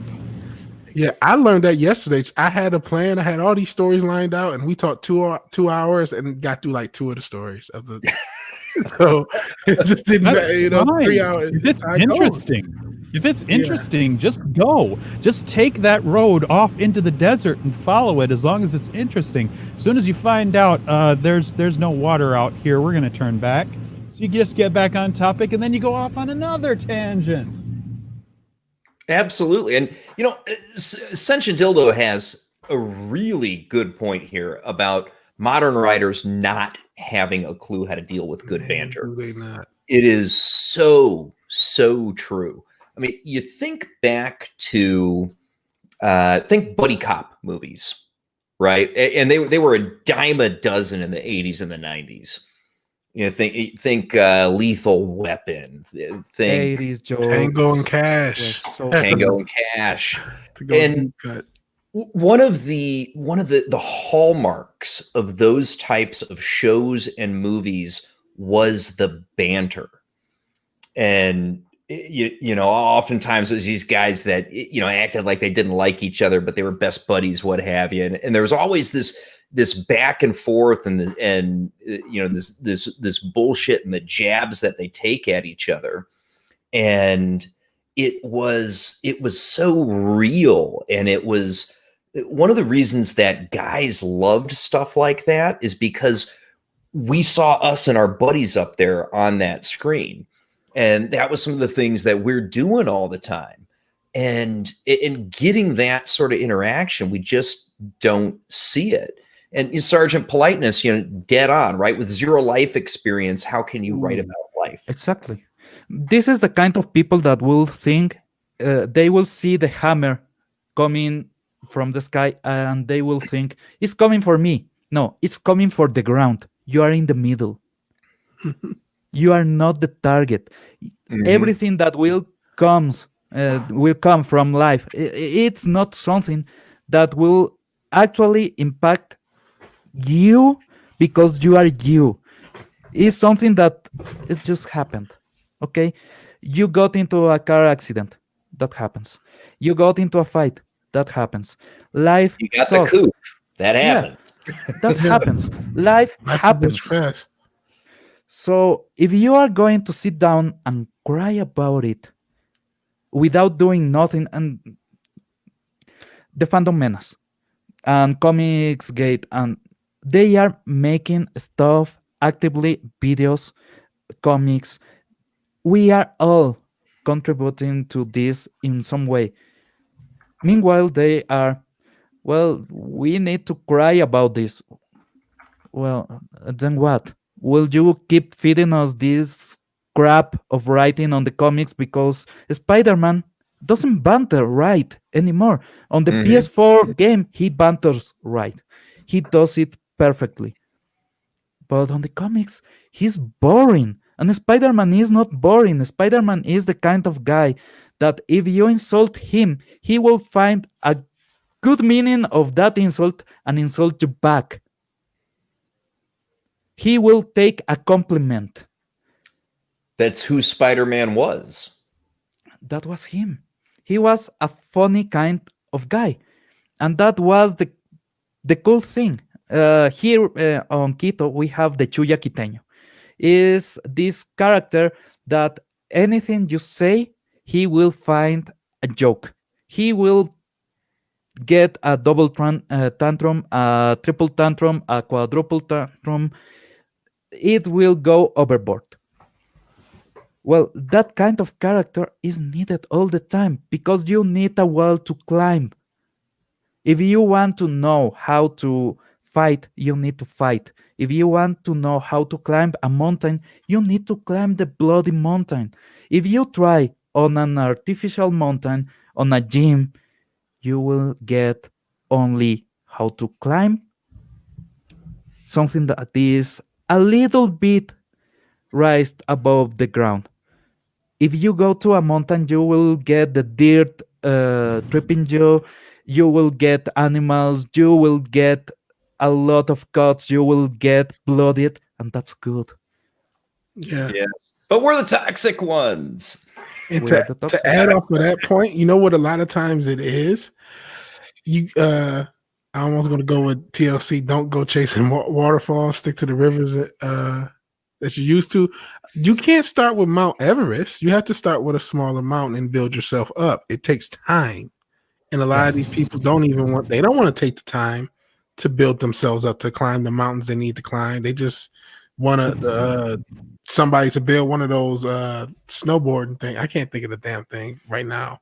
But you know those little simulator They- thing. Yeah, their You're going experience back on- to the instant gratification thing, as a matter of fact. basically, yes. Yeah. It's expected. their experience on climbing is this simple: the stairs on the mall. Yeah. That's exactly. You need to turn that into a clip, man. So what the whole I need to get that like just ready to. That's Yeah, the yeah. thing. And He will be I- king of content, and he will spin up these instantly.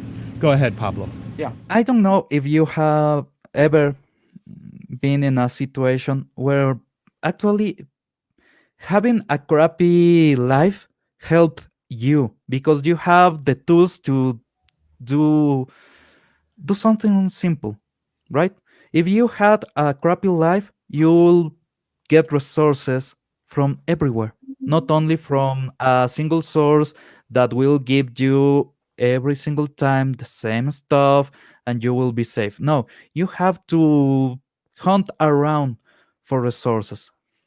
That is needed when you are working, when you are in an office and the printer stops working. Will you be there 24, 48, 72 hours waiting for the repair guy to appear, or will you try to fix it quickly and keep producing something? This is the people that will wait, and you cannot wait. You cannot, because if you are in a hurry, you will have to draw Captain Marvel as an ape. Man. Yeah. Yeah, and I've had to fix printers. Like you're saying that there's a real thing. You sometimes you like, okay, we need to print shit. The printer doesn't work. What are we going to do? Or there's one printer in the whole office that works and it kind of works. We figure something. You got to figure something out. Got to do work. Got to be able. Number one, you got to be able to cope with the adverse situation. Now you can cope. Now Just let's another figure out the next hardship. thing. Well, now you got a hardship. Can this hardship be fixed? Can this hardship be circumvented? This is just being proactive. This is just doing the next step instead of letting someone else do for you. Yep. And being just that less capable of taking care. And wrapping that back to Cobra Kai, Mary G makes a comment in the chat that she said, Luis, I think she meant Miguel had to work out and build up. He had to fight to become good at the karate. It wasn't something that just happened to him. He worked with Johnny and he learned. And to her, it's one of the reasons that she loves the show. And I completely agree. You do not have any Mary Sues in Cobra Kai. Every single well-defined character progression. Yes, you go all the way back to the original Karate Kid. Any of the movies that they added in, whether it be Karate Kid 2, Karate Kid 3, the next Karate Kid, which may come up in the next season or two of Cobra Kai, we'll see. And even, the Jackie Chan Kung Fu Kid reimagining of it that they did with Jaden Smith, they all had to earn their chops. And I mean, you Training remember montage. Yes. You remember early in season 1, there's Miguel's been training for a while, and Aisha comes in, who's this big, strong girl, and he thinks because he's been learning some that this is somehow he shouldn't even really try to fight her very hard, and she shows him that no, you still got to earn it, brother. And so everything that is in that show is earned by all of the characters, and you get a more of a throwback perspective through Johnny Lawrence, who's a character that a lot of people feel like you weren't ever going to see portrayed in a positive manner on media again. And yet here we've got Johnny Lawrence as your lead protagonist, who is this, down and out middle-aged white guy and has to fight to earn his way. Not to earn his way, but he's got the struggle to get himself back on his feet. I'm just a simple man making his way through the galaxy. Pretty much. And I have 2 points about, and actually I will link to the Mandalorian. First of all, the fighting scene where the Mandalorian chick flips Boba Fett. Pissed me off. Okay, that pisses you off. Have you ever been flipped by a girl? And I mean it. Have you ever been flipped by a girl? I Yes. have not. I have. No. I have. I used to study judo, and before that, I used to study capoeira.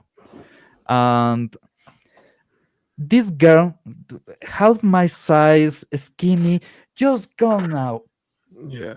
Well, bash judo's all me about to the angle. ground like a drag, like a, I don't know, like a piñata. She just went ahead and bashed me into the ground.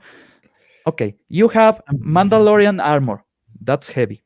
Okay, Beskar is stupid heavy, and Durasteel is stupid heavy. That's canon. That's old canon, by the way. And Yeah, I'm not so sure the Durasteel is all that heavy anymore. oh, she the actually Capty jumps. stick shatters it. I will say the gaffy stick was doing a sound like it's some kind of denser metal, and the fact that he was actually just carrying it on the ground. How was the dragging it on the ground? It was some denser metal, actually more strength to your hit because there's more mass, there's more energy, and that will break a lot of things. And I have seen Metals metal that break split are up brittle. like Okay, I'm done. Metals that break are brittle. They tend to be even heavy because they tend to be crystalline like glass. That's one of the reasons why they break. They're brittle. If you hit two metals together, even if one is stronger, the stronger one will not bend. The softer one will. This is the nature of these things. The shattering durasteel, if that's what their armor is supposed to be made of, looked impressive. It did And look I'm the not- shit. I'll give you that. And I'm not so much being about flipped by a girl. This is the idea of using someone else's momentum and mass against them.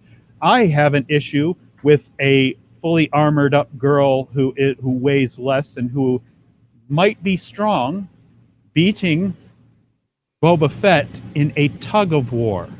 That is the only She didn't win, and overpowered him in the tug of war. Go back and watch it. no. Actually, He he makes overpowered her him. break a lot of stuff the same. Hey, man. At the same time. He wraps actually, her up. She uses the wrap. He wraps her up. She uses the wrap around her arms to destabilize him in a tug of war. Yeah, and then that's she the flips him second using her blast. part of the fight. The fight started with him bashing I should her. have never happened. Is the problem? All right, so I'm gonna make an attempt to not be featured on the Spanish word of the week here. You keep me honest here, Pablo. Tell me how I do. I Pablo can says, teach you "Great to the see you, Quechua Tacayo word of the Pablo day. on the show." How'd I do? Did I say that right? Tocayo, perfectamente dicho. Gracias. Aha! See, I don't get to get featured on the Spanish word of the week. No, from Are a you physics standpoint, judo, sure? yeah, judo's about angles. A 90-pound girl can flip if she's good at judo. Can flip a guy's Absolutely, ankle. they can. It's Yeah. just this is your story. Don't write it so that happens. It's my problem. I get what you mean. All I wanted to say is not about the girl flipping him. That's completely possible. You have a lot of dynamics there. So that's not the part that should worry you. The part that should worry you is about how they manage that afterwards. So let's say Miguel was beaten by a girl. Then Miguel became the champion, right? He was the champion. So he has a progression where he actually have to face the fact that a girl can beat him. Yeah. It was Cobra a Kai humble did moment it for him, and right. It was good. It was Yeah. a Yeah, good moment. Cobra Kai did it right. Exactly. Exactly. They tried to do the same thing, but they didn't make it work right. They didn't knew how to progress that fight because if Boba Agreed. Fett, after the flip, had a moment after the flames where he, let's say, Bo-Katan says stop, and he actually gets the rope and pull her leg, and she breaks a table, and he's like, yeah, you didn't got the upper hand. Let's just establish that you didn't got the upper hand. And it would have taken 3 seconds. Exactly. Exactly. That would have been so much better. That would have been so much better. They both would have had a moment. And I'm like, okay. Because that's the whole point, right? You want to establish this character who we know that you're going to spin off with. That's why you cast her, right? We know you're spinning off this character. You want her to look good. So you want her to show. It's actually, ironically, she's a wrestler. It's a wrestling tactic to use. We have a new person, have them beat the old established person. It's actually a wrestling tactic, ironically enough. And that's you all don't we wanna do wanted is that. a well-established set piece showing her using her skills and her agility and the tactics that she's familiar with. That's And then all. you show, okay, Boba is still Boba though. And then that's all we need. Yes. You show her she's skilled because that's the point of this scene. But Boba is still Boba. You still have to respect the Fett. And that's all it takes, especially because you're starting a whole series with this guy, so he has to look good. That's why. And once you Good do that, writers. that's That's passing it forward, isn't it? It's taking a character that has such respect, has more respect than he functionally deserves because of his small parts in the series, but everybody loves I would him. disagree Now you with take that Go ahead. respect and feed it forward into the new characters by carrying it, by showing the visual story and having all of the beats that say, okay, these are equivalent. These are people that we put our faith in and interest in because they stand toe to toe with those that you already know in canon. This is why it was not done with Jake Soywoker. This is why it does not done with Han, whatever he was that he walked onto the lightsaber. If you do not carry those And things dual- through the level of respect and the level of setup, we have no faith in those that took those roles to carry them further. Mm-hmm. And Yeah. the Mandalorian can be fixed this easily. On the book of Boba Fett, he does the exact same move. He uses even more power to break someone, and when he gets up, he says, "Yeah, that caught me off guard too." Something like that. Something like, yeah, make You know, it that's a seem good like point. That would actually go a long way. I just hope they don't steal your idea without credit. Well, do Disney it. tends to It do that. makes better Star Wars. Do it. Have every single I idea. would love for that moment to be like, okay, now this him losing the Sasha Banks or whatever her name is in canon makes sense. Like, oh, this is now something they use for a story element to grow off of. Like, he still remembers that. Like, okay, I'm not gonna let that happen again. Now, Mandalorian introducing fighting that, style. He well, wasn't yeah. trained in Mandalorian fighting style. Wasn't. His father was trained. So he is now learning how a real Mandalorian fights, and he's using it. There we Because go. that That's was the whole progression. thing that was part of the close of the fight, because you don't necessarily see him maybe effectively using his booster rockets. You don't see him necessarily jump. She uses it as part of her move, and that shows Exactly. that she's got a little bit more understanding in the use of her tools of the trade. That is the stronger part of that fight, and that's good. We need more of that. Give us more connection. Give us more closure. Give us more understanding that these are two fighters standing toe to toe, but one's trained better in certain ways than the other. Exactly. And, you know, this concept of we need to have the man always winning or the women always winning is something that I don't understand because of anime. On anime, we always had amazing women beating men in the most ridiculous, outrageous way possible. Yeah, but But anime is ridiculous Creative. and outrageous. yeah, exactly. It was not made for the women to belittle the men. It was made because sometimes you need to have a nice fault for your hero, or sometimes you need to have a female hero. Like, let's say, Evangelion. You have Shinji that is always belittled by Asuka. But Asuka needs help from Shinji on the end. And there's a balance where she is a kick-ass fighter, but Shinji is still the hero of the story. And you need to have that on your story to keep some sense of attachment to your heroes. Your heroes need to come on top. They need to suffer, yes, because that's life, but they need to come on top on some way, any way possible. If they are defeated on the final showdown, okay, what about that? Because, spoiler for Chrono Trigger, sometimes you can get your hero dead. Absolutely, yes. So, But you need to back it with something that keeps you interested, and you need to have a backdoor to bring your hero back if everything fails. Again, Chrono Trigger. so you have unintentionally brought us back to the hookers and boobs conversation, Pablo. Yep. You know what? Hookers and boob jokes aside, I really wish we could have someone from Disney or Warner Brothers or any of these major companies watch this stream, realize, hey, we should probably hire Pablo because, like, Please. from a writing skill, from an artistic psychology standpoint, they've already hired Pablo. We want this Pablo. The not wrong that Pablo. The wrong Pablo. Please continue, Vigilante. But yeah, from an artistic psychology or artistic theory standpoint, you're really like high level of why things should be what they are. And so yeah, I gotta big you up. Absolutely. Thank you very much. So- And one small thing about Cobra Kai. I don't buy Miguel being an Ecuadorian. I don't buy him being an Ecuadorian because of the accent, and he doesn't banter. When someone kicks his ass, he needs to get up and say, "Chucha tu madre, ¿qué te pasa? A ver, cara de verga, a ver, ponte, ponte." Now, I'm not sure Miguel speaks Spanish.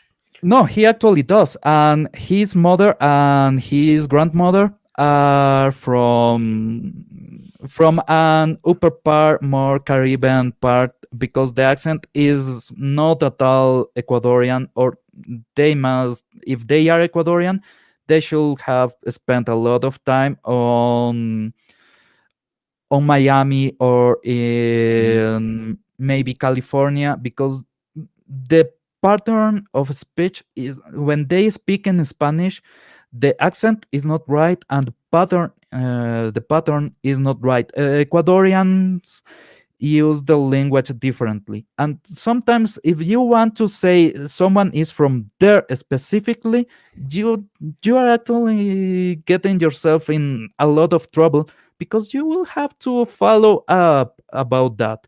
You will need to, like in the house, have the bandera, the flag, uh, somewhere, a plastic flag. That's Yeah. something that Ecuadorians do all the time. Why? Because we miss our home when we are away. So we need something to hold up. We may go away from hardships. We may go away from evil people. Like in Miguel's mother's instance, there's something about his ex-husband, and okay, that that happens a lot. And that's Yeah. something that as a Latino I have seen a lot to happen. But every time my best friend is on the United States, he is on New Jersey, he is a truck driver for Amazon. By the way, shout out to him. I should have sent that this anyway. And he all the time says, well, food here is tasty, but it's not Ecuadorian food. You cannot get the rice and the meat and everything to do our food, so it's different. Yeah. And how do he keeps that connection? Well, he wears a little bit of Ecuador in the ways he can, and all immigrants tend to do that. This is people that actually speak about their country but don't show their country there. And that disconnection is the only thing that I ever felt as wrong on Cobra Kai. The rest is amazing. If You make they a are good point, because Miguel's grandma does not sound like you when speaking English, and she should at least sound similar. yeah, I would think, right? I mean, y'all's English, your accent in English should be similar, and you're right, it's not. It And definitely isn't. And Ascension Dildo brings up a good point here. When he sees characters from the Balkans in movies, they never get it right. And of course, I don't think I'm making a big assumption in saying that's obviously Ascension Dildo's particular geography and heritage must be from the Balkan areas, because if you're not from a place, you don't necessarily notice or even know some of those fine details that are important to a person's identity as being from that area. And in this kind of stuff, you are tying yourself to that because you are directly pointing to some specific place in Latin America, Ecuador. Okay, you have the Costa and the Sierra. Because the people from the forest, from La Selva, they tend to stay there. And Mhm. you have a lot of indigenous populations that will be kind of hermetic about their ways. Sure. But people from the Sierra tend to go to the United States or to Europe because economical hardships. That's something that happens all the time. We have an accent, and people from the Costa have a different accent. And you can interchange a bit. You can say someone is from Quito and like speaks like someone from let's say Cuenca. They sing a bit each word.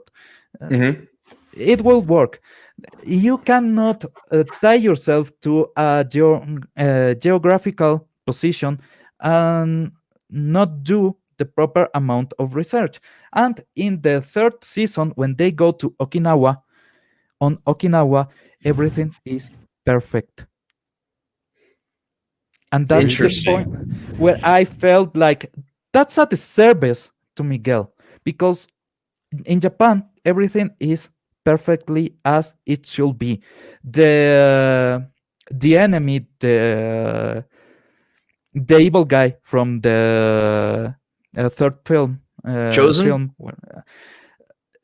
I don't know the name. From the third film or the second film? The one where they go to Okinawa is the second one or That's the the third second. one? That's Chosen. The second. Okay. He was acting like yakuza. His position and way to handling was like, この野郎、本当に戦うしよう。かかってこい。He had that right way to handle himself, and the accent was Okinawa again. It was right. It was perfect. And I would like, if they are paying that much of attention to the main character, they should do exactly the same. And also, and this will be a bit controversial, but we are over the 2 hours, so Yeah. let's do it. Whatever. Cobra Kai is in the future. It's a future where Biden has made all the moves to remove guns from society, and now the school shootings are the weirdest shit ever. Have you seen the end of the second season with detail? They are fucking killing each other. You know, that They was are- my biggest complaint about season 2 of Cobra Kai. The brawl in the school was just way over the fucking top. It's over the top on a level that you will see someone going with a long gabardinas, you know,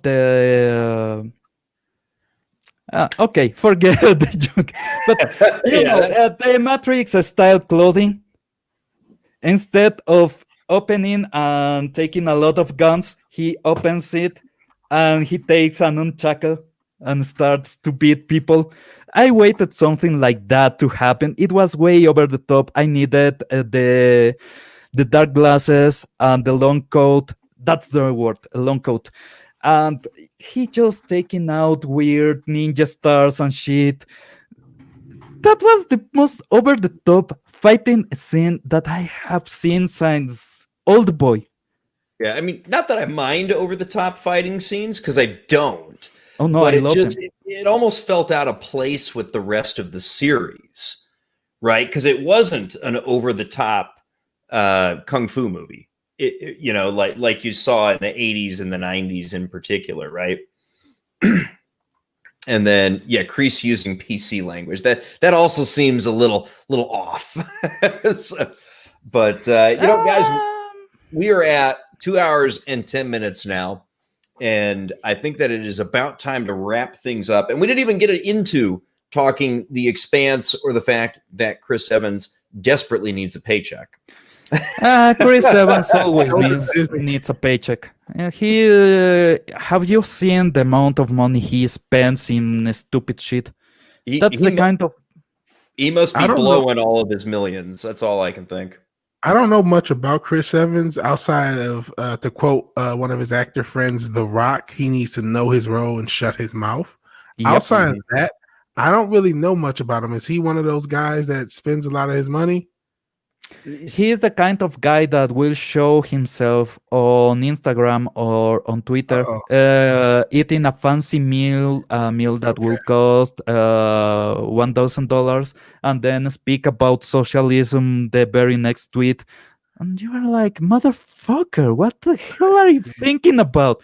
If you are in the middle of Russia eating a steak and telling them how their life is better, you are an asshole. Man. All right. Well, on that happy thought, so let's go around the horn. Final thoughts on the evening. Any thing you want to plug? Anything that you wanted to just last thing out the door? We'll start off with you, Pablo, Geek Tripology, who I will point out is the man who coined the phrase, to the best of my knowledge, the Disney tragedy. You sure did.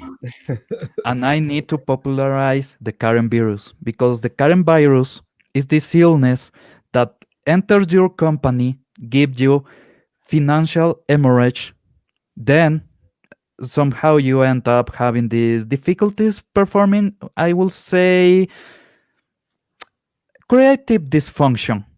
And then the final step is your brain just fall off of your body, and your body keeps on going, just babbling about social justice rights and everything while your company is dying. So maybe we should make a campaign of awareness for this issue. You don't let the Karen virus enter your company. Say no to the Karen virus. Use the best kind of protection for your company. Be non-PC. Take a chance. That's all you need to get the Karen virus out of your way. Take a chance. All right. Yep. I'm Geek Tropology. My Hire channel is Pablo. a Weird Mess. Hire right, Pablo. we drop- Don't just subscribe. Hire Drop him. Yes, hire Pablo. All right, V-Dub, final thoughts, anything you want to plug? What do you got coming up on your channel the next week or so?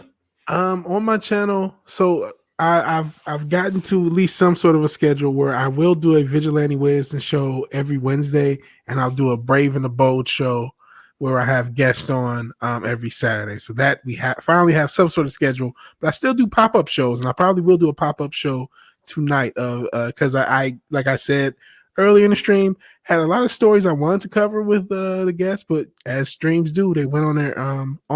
So I still want to hit those stories. So I'm going to actually hit them in a pop-up show either tonight, maybe around midnight, because I want to, probably after the Inquisition. There's a chance after the Inquisition if you're Insomniac. But it's cool with me because I like cutting up the shows and the clips. So you'll see, even if you miss the show, you will see clips of it as videos throughout the week. So that's my thing. And I talk about same sort of stuff we talk about here as far as pop culture. I am trying to get away from politics, but it keeps pulling me back with stupidity.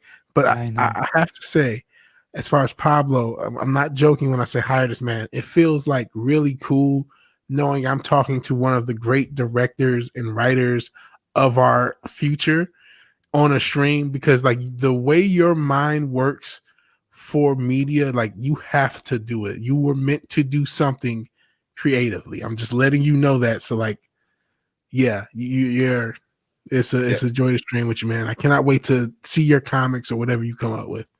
I agree, man. I agree. The way you paint a picture with your words in your third language is incredible. I mean that from the bottom of my heart. Just the knowledge you have, like you clearly have read and watched and seen and so much and understand so much of it at such a deep level. It's like, wow, okay, I'm with one of the greats, like the next Spielberg, the next whatever, but he's just not there yet. In 20 years, we'll look back like, wow, this great director of our time. But yeah, I'm serious. Ich habe viel Freizeit. In German, I have too much free time. All right, He's on his Draco, way. final thoughts? Anything you want to plug on your channel? Anything coming up for you? Well, I believe I am going to finish out this little teaser project. I don't know what I'm going to do after that. Because it's the Expanse. Come on. But which we could have spent the whole 2 hours and 15 minutes talking about, and we didn't even make it to it because things happen on streams. Thankfully, I haven't seen it. wow. All of the worldliness of this young man, his breadth and length of genre that he has exposed Even Michael himself Jordan to. misses shots. And yeah, that's a bit. That's like Michael Jordan aiming up at the free throw line. He's got it square. He's done this a million times. He turns around and chucks it at the other one. All right. Well, I have dropped everybody's link into the chat. Pablo, V-Dub, Draco, thank you so much for joining us this evening. Thank you, and sir. everybody in the chat, thank you for participating, being part of the show, and we will catch you on the next stream. Thank you, everybody.